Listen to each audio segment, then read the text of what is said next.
What's up YouTube, it's your boy Kamikaze. Today we'll be talking about UFC 291 post-fight reaction.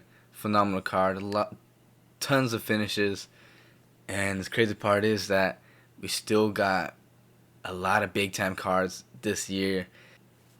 We got Sean O'Malley versus Sterling next month. Then we got Cyan versus Strickland. Hopefully that one happens. That one's kind of, struggling to stick together. But I believe they'll get it done at the end of the day. And then you got the Dubai card with Oliveira versus Islam. And then later of the year, December, John Jones versus Stipe Miocic, Madison Square Garden. That one's going to be a great one. Can't wait for that one. But we're talking about UFC 291, Utah. Let's get right into it. It was a tough one to watch, man. It was tough. It was tough to watch because Tony Ferguson was at one point one of the greatest lightweights in the division. Has fallen off a cliff. He really has, man. I think this is like 3 consecutive losses. Might be more, to be honest, man. Might be more. Obviously, he was on a 10-fight win streak in the lightweight division. Hard division to do that in, and he lost that win streak against Justin Gaethje in 2020. And we're here now. Tony Ferguson gets submitted.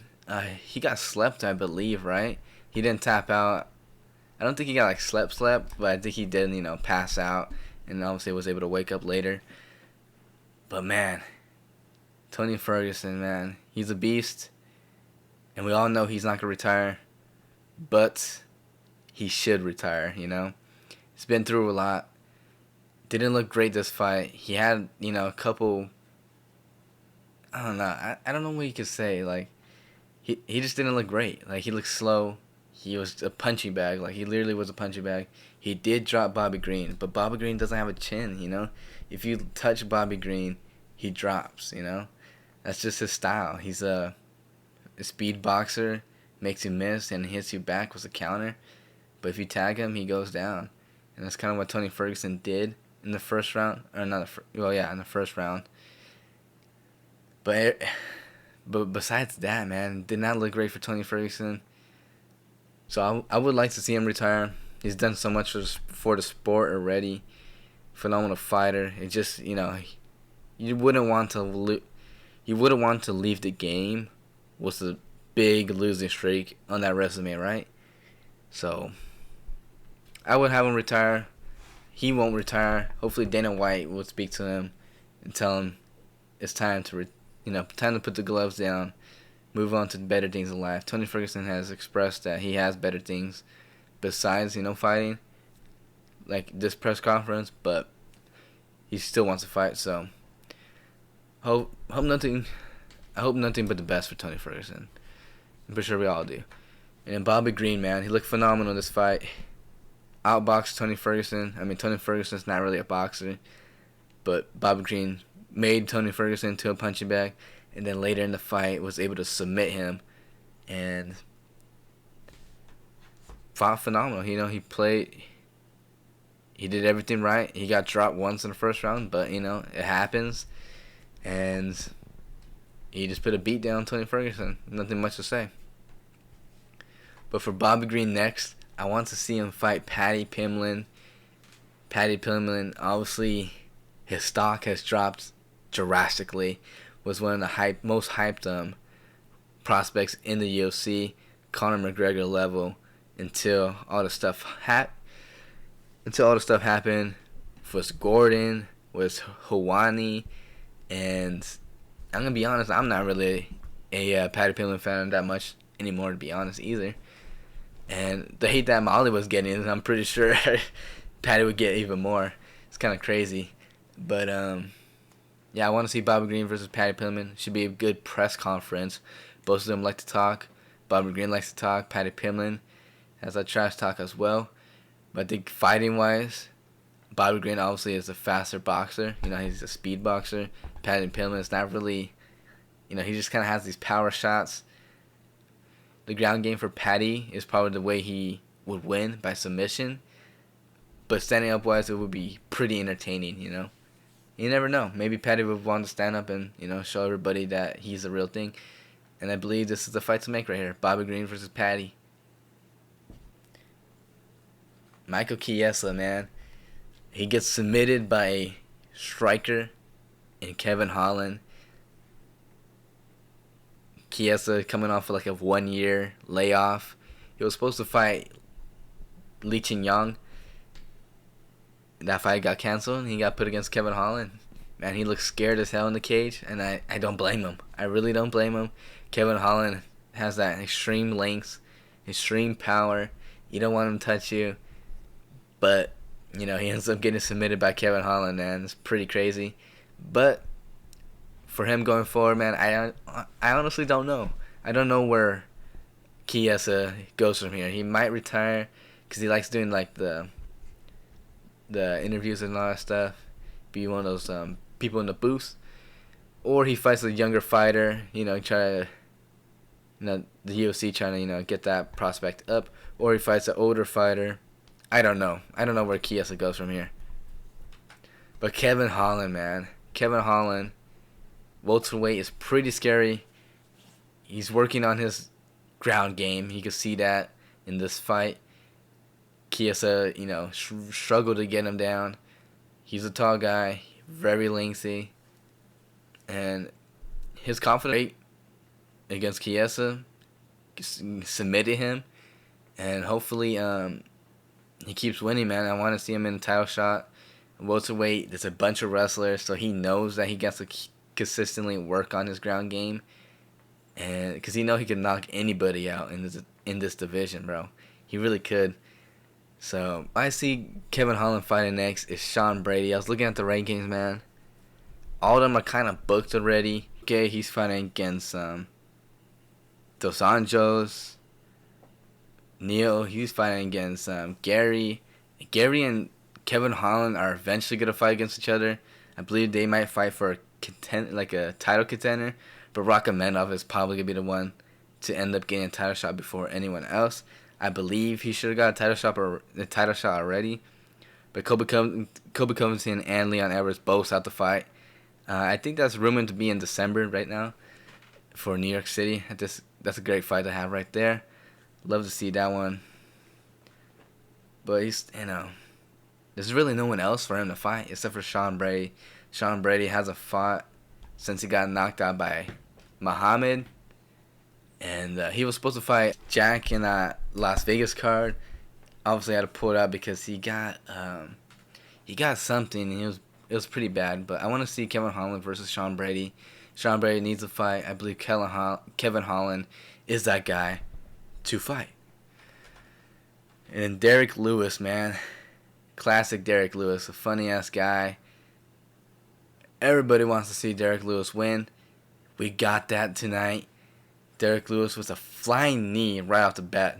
Never in 1,000 years would have expected Derek Lewis to even attempt a flying knee right at the get-go. And it was phenomenal to watch. It was crazy to see. And it was just, wow. Derek Lewis just did that. Did his post-fight celebration. Crazy. Love it. Man's crazy. Man's funny. We want to see more Derek Lewis. We want to see more of Derek Lewis. Hopefully he gets that contract re-signed. And we see a little bit more. Hopefully he wins, We all want to see him win. We don't want to see him lose. But things happen. Derek Lewis looked great. He looked in phenomenal shape. He said he was in phenomenal shape. Hopefully he could consistently do that, because that's been his problem, just consistency. Hopefully he could have that same energy next time he's out. And then Jan Blachowicz, man, I was like 40 years old. This fight right here wasn't that entertaining. Honestly, it was the only sleeper on this card, I believe. I think every other fight on this card was pretty interesting, except for this Pereira versus Blachowicz one. And it's really due to the fact that Blachowicz quite literally, except only the first one. In the first round, he actually did try to go for a submission, and he was actually in a great position on Pereira. He was on his back. Um, Pereira did a phenomenal job defending his the rear naked choke right there, and yeah, and I think that was like the only time that Blachowicz really had a threatening position on Pereira, which was that first round. And that first round was very tough for Pereira. But Blachowicz, man, he literally just tried to hold down Pereira and win the fight like that, man. And obviously this was a split decision win, I believe. I think it was a split decision win. And if he would have won, man, I think Dana White would have been pissed, you know? Dana White would have been pissed, and I believe majority of the fans would have been pissed because he quite literally just tried to lay on Pereira and win the fight by that, you know? And man, he lost in a split decision. And I think that's the benefit for the UFC fan base, but for the organization. Because, man, Blachowicz winning like that would have been terrible for the brand, I feel like. But for him moving on, we'll be fighting the lower ranked fighters. In the lightweight, there's not that many known lightweight people. But he is kind of older. I wouldn't be surprised if he does retire because his title shot hopes is basically lost. But he has said that he wants to move down to middleweight, which is kind of weird. But I don't know. I don't know what Blachowicz is going to do. But Alex Pereira, a split decision win.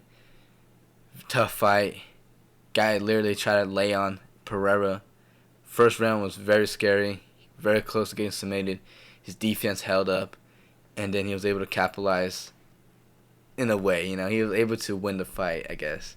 And the second round was like the best, you know, he was able to do. Blachowicz was tired as hell. The altitude really got to him. And Pereira almost got him out there in the second round.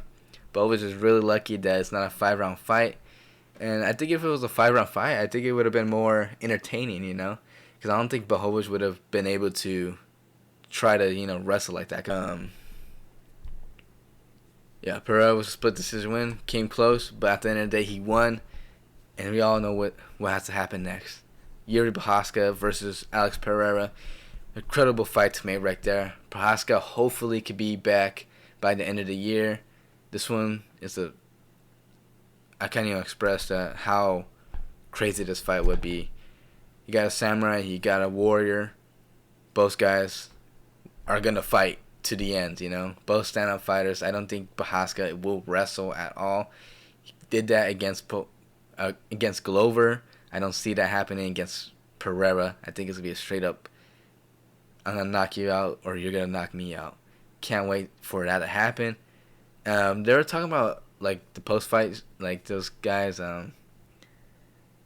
they're saying, like, maybe he fights somewhere lower on the rankings, like a Walker or something, bro. Man. Or for the title, because this one wasn't a title fight, so they're saying that since Prochazka might not be back and Hill is out with injury, they might have a lower ranked contender fight against Pereira for the official title shot or the title, you know, because no one has the belt right now. All the people that held the belt have gotten hurt. Very unfortunate, but they're saying that, and they say that's a possibility right there. Hopefully that's not what happens. Hopefully Prochazka could come back and fight Pereira later in the year, because that's a fight to make right there. And Dustin Poirier, man, gets knocked out real cold. Well, not real cold.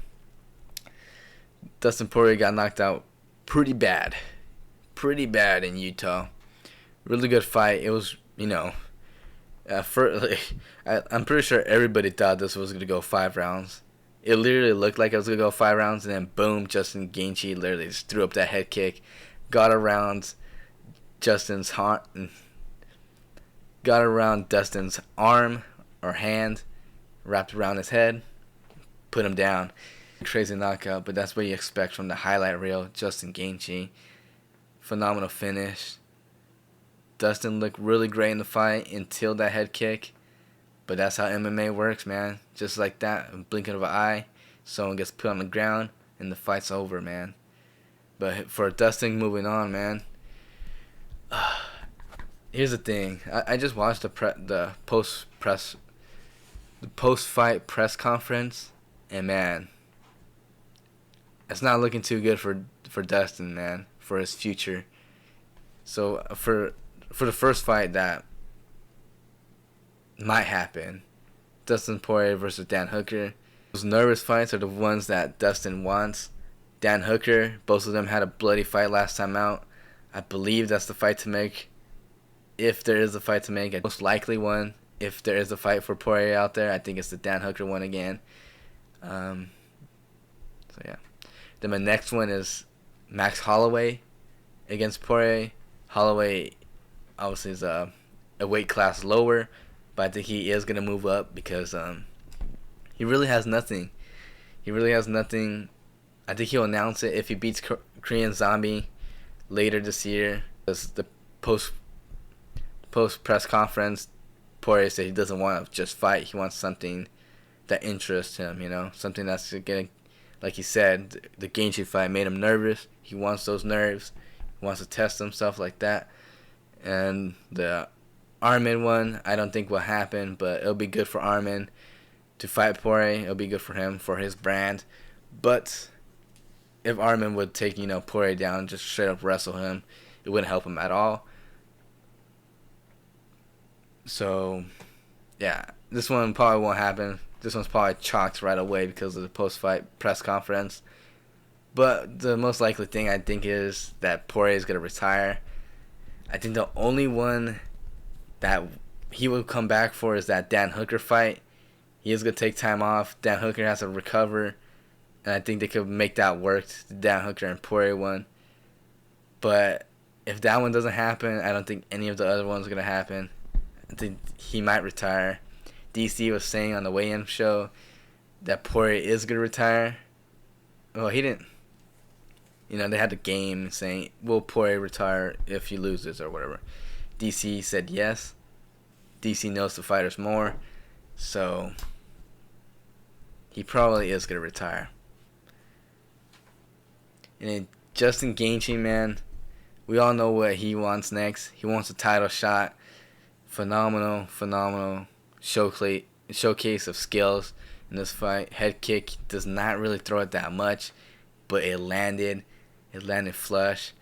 Put Poirier to sleep. Highlight reel makes another highlight. Nothing much to say, but Gaethje is a beast. Deserves the title shot against the winner, Oliveira and Islam. And then my shout out right here. Every video I do a shout out to an uppercoming fighter, Marina Maverick. She's been up and down. She's still a super young fighter. She's been up and down, but she gets a dub here. Hopefully she could use that momentum to start a win streak and get back into that young prospect name, instead of fighting in the early prelims, getting into the prelims, so, or getting those fight night main cards or something. She fought against Blanchfield.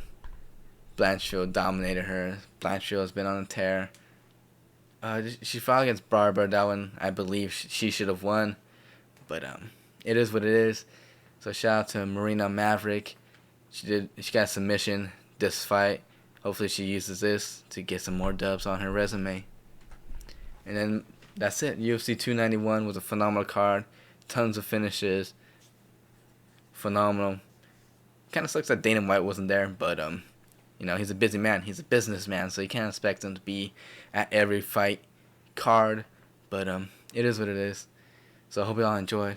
Like and subscribe, and I'll see you guys in the next one. Peace.